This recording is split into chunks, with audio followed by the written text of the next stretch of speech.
invitación a participar en la revista. Es un gusto participar en Voces en el Fénix y compartir acá con colegas, amigos. Y me parece como también importante saludar la invitación a producir nuevamente sobre control social, que para nosotros es un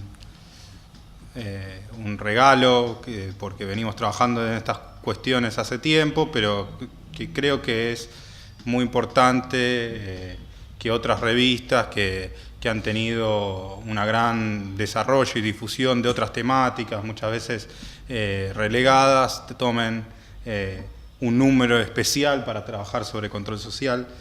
Así que me agradezco también la iniciativa de destinar un número de una revista como Voces en el Fénix a esta cuestión. Yo también quería comentar un poco sobre mi aporte a la revista, que es un breve artículo que tiene por título "De qué se habla y qué se calla cuando se habla de inseguridad", que es necesario, como también había planteado Máximo en un principio, plantear desde qué lugar o desde qué posiciones o qué concepción de control social inspira estas breves páginas.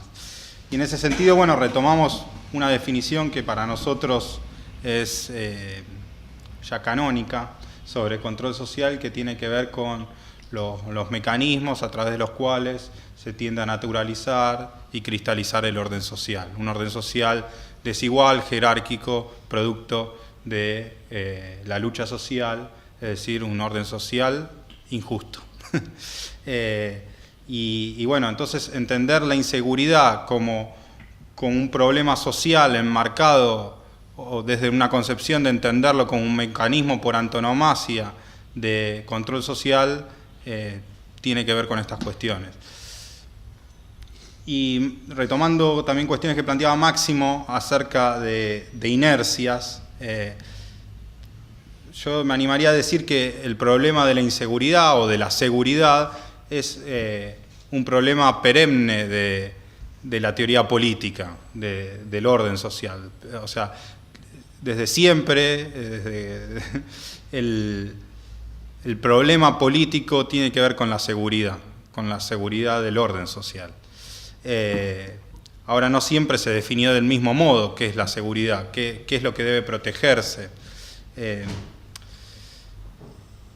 Y nosotros vivimos que en los últimos 15 años se ha desarrollado en la Argentina una tendencia que, a mi modo de ver, construye progresivamente al problema de la inseguridad como el núcleo central de la tensión social, de la cuestión social e incluso de la disputa política.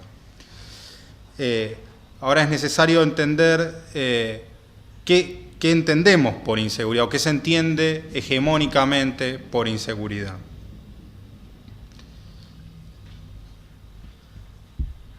¿De qué modo el discurso hegemónico de la inseguridad se vincula, se conecta con las protecciones y las desprotecciones? ¿Qué relación tiene la inseguridad con el modo en que se administran desigualmente el orden social? Y en ese sentido podemos hacer una división clásica entre protecciones civiles, que garantizan libertades fundamentales, la seguridad de los bienes, los derechos personalísimos, la seguridad de las personas, en el marco de un Estado de Derecho, de una democracia liberal, como se mencionó acá. Y por otro lado, las protecciones sociales, que cubren los riesgos capaces de producir la degradación de la condición de vida de los sujetos, de los trabajadores, las enfermedades, los accidentes, la vejez empobrecida, las decisiones familiares que impiden o imposibilitan el acceso al mercado formal de trabajo. Ahora, en los últimos 15 años, el tema de la inseguridad ha adquirido, como dije recién, relevancia política, social, mediática, cultural. Se trata de una construcción borrosa, la idea de inseguridad, definido muy vagamente. en relación con el delito callejero, con la protección de ciertos bienes, especialmente en el espacio público, en el espacio urbano. Ahora, a pesar de esta borrosa definición, esta concepción, esta construcción hegemónica se asienta férreamente sobre el vínculo entre delitos callejeros y pobreza. En este sentido, la forma en que se ha instalado la inseguridad en el último tiempo es producto de una cierta construcción social. Y yo veo dos movimientos importantes en esta construcción hegemónica. Por un lado, la seguridad queda inscripta en la esfera de las protecciones civiles, desinteresándose de las protecciones sociales, y en segundo lugar, se muestran como amenazas a la seguridad solamente a los delitos de los sectores sociales más desfavorecidos, es decir, los delitos de los pobres, silenciando así el daño social evidentemente mayor producido por otro tipo de delitos, por los delitos que cometen los sectores más poderosos. Otras inseguridades, por ejemplo las que tienen que ver con el deterioro del hábitat, del medio ambiente, las originadas en la desigualdad de género, de orientación sexual, las inseguridades producidas por los siniestros de tránsito, las inseguridades producidas por la eventualidad de una catástrofe natural, de terremotos, de tornados, un sinnúmero de inseguridades que plagan la vida cotidiana, pero no aparecen en el discurso hegemónico de la inseguridad. No aparecen, para decirlo rápidamente, en la sección policiales de los diarios o en las preocupaciones de inseguridad en los noticieros. Obviamente el rol de los medios de comunicación es fundamental, cómo se entiende la inseguridad, pero de esto hay mucho escrito y no me voy a detener sobre eso. Es decir, la inseguridad aparece reducida a un problema de delitos, pero no de cualquier delito, sino la segunda reducción son los delitos de los sectores más vulnerables. Es decir, quedan por fuera el delito económico organizado, del que nos enseñó tanto Juan Pegoraro, los fraudes contra la administración pública, la fuga de capitales de una economía, un sinnúmero de delitos, y a veces no delitos porque ni siquiera están tipificados como tales, pero que evidentemente producen un daño social sobre las poblaciones de evidentemente mayor cuantía que aparecen invisibilizados. Y por supuesto, los delitos cometidos por las fuerzas de seguridad. También la violencia producida por las fuerzas de seguridad aparecen invisibilizados, no aparecen como parte del problema de la inseguridad.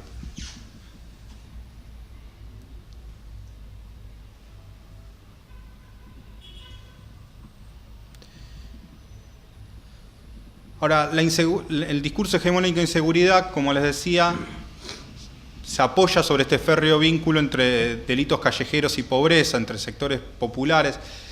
Ahora, la asociación entre inseguridad y sectores populares no es masiva, sino que permanentemente hay mecanismos por los cuales se especifica ese vínculo entre sectores populares e inseguridad.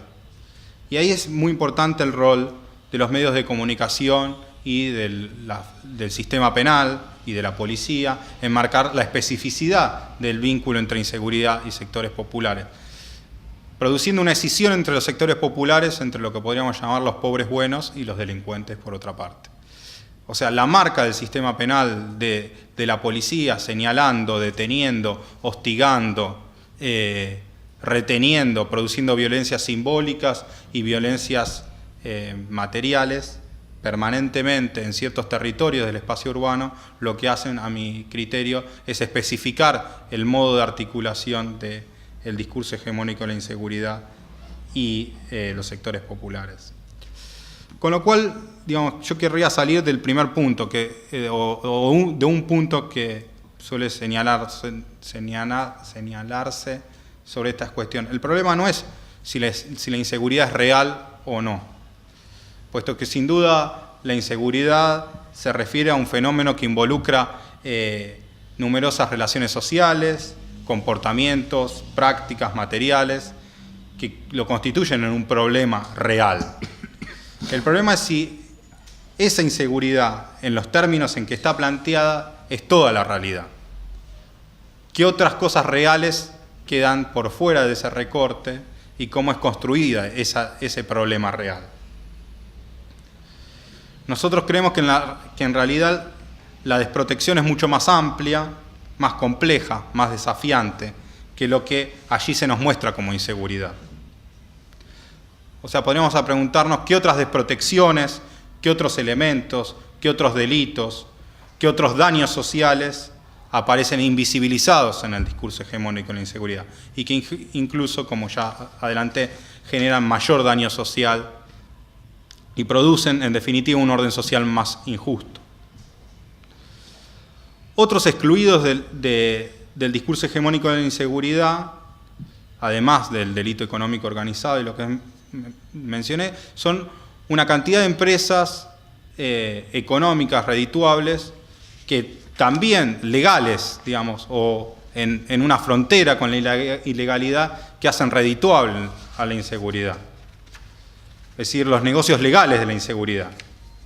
La seguridad privada, las compañías de seguros, el sistema bancario, las empresas periodísticas, empresas proveedoras de insumos policiales, vendedores de armas, de alarmas, de cámaras de seguridad, empresas contratistas del Estado que rediseñan el espacio urbano, solo para nombrar algunas. Evidentemente se necesitan importantes empresas que hacen redituable estos negocios, y profesionales formados en nuestras universidades que forman parte de esos negocios legales de la inseguridad. Ahora, alguno me podrá señalar que, bueno, que en el último tiempo, en los últimos meses, también otros delitos, no necesariamente pequeños, no necesariamente callejeros, sí, están en las noticias, el narcotráfico, la trata de personas. Evidentemente esos delitos son, evidentemente, empresas delictivas sumamente complejas. Ahora es interesante cómo esas empresas delictivas sumamente complejas aparecen en el discurso de la inseguridad, porque son cadenas de ilegalismo, como digo, complejos, sofisticados, y generalmente lo que aparece en el discurso hegemónico de la inseguridad son los eslabones más pequeños, más débiles de esas cadenas. Es decir, el problema del narcotráfico se sustenta sobre los aguantaderos de los pequeños proveedores de sustancias ilícitas en barrios periféricos de ciertas ciudades, donde es fácil llegar con un arsenal o con un pseudo ejército de ocupación para desbaratar esos pequeños kioscos. Pero queda por fuera toda la empresa delictiva compleja que supone la necesidad de hacer legal e incorporar al circuito económico legal la acumulación capitalista que se produce con ese negocio, que sin duda requiere de eslabones mucho más complejos y, para decir muy rápidamente, complicidad o participación activa de innumerables sectores sociales que forman parte, pero eso no aparece como inseguridad. Ahora, como todo discurso hegemónico es una construcción que nunca es incuestionable ni está implantada para siempre, sino por el contrario yo creo que es un discurso que aún cuando está fuertemente consolidado se encuentra en disputa. Y en este sentido hay numerosos actores sociales, políticos, culturales, organizaciones de derechos humanos, organizaciones de la sociedad civil que están poniendo y que han puesto en cuestión este discurso. Discursos críticos que han comenzado a cuestionar y que incluso plantean otras construcciones.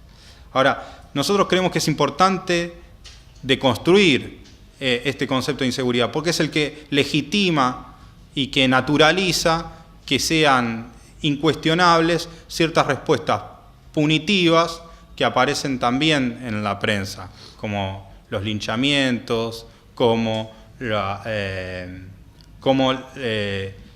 que aparezca como natural el secuestro institucional de una persona a través del sistema penal de por vida, una innumerable, digamos, o que parezca natural el incremento policial, o las reformas últimamente que han sucedido en la provincia de Buenos Aires, con un incremento masivo en la detención de personas, etcétera, etcétera. Digo, eso sabemos mucho. Si nosotros no logramos desmantelar esta construcción hegemónica, difícilmente podamos desarmar la legitimidad y la legitimación que produce este discurso. En conclusión, nos preocupa la inseguridad, no es que no nos preocupe, por el contrario, nos preocupa y mucho, pero entendemos que es más compleja que lo que suele presentar el discurso hegemónico. Nos preocupan las inseguridades, las desprotecciones, las violencias. Nos inquieta porque sabemos que son complejas consecuencias de la sociedad capitalista en la que vivimos. Por eso creemos oportuno, y con esto quiero cerrar, preguntarnos si es posible vivir seguros en un orden social injusto. Gracias.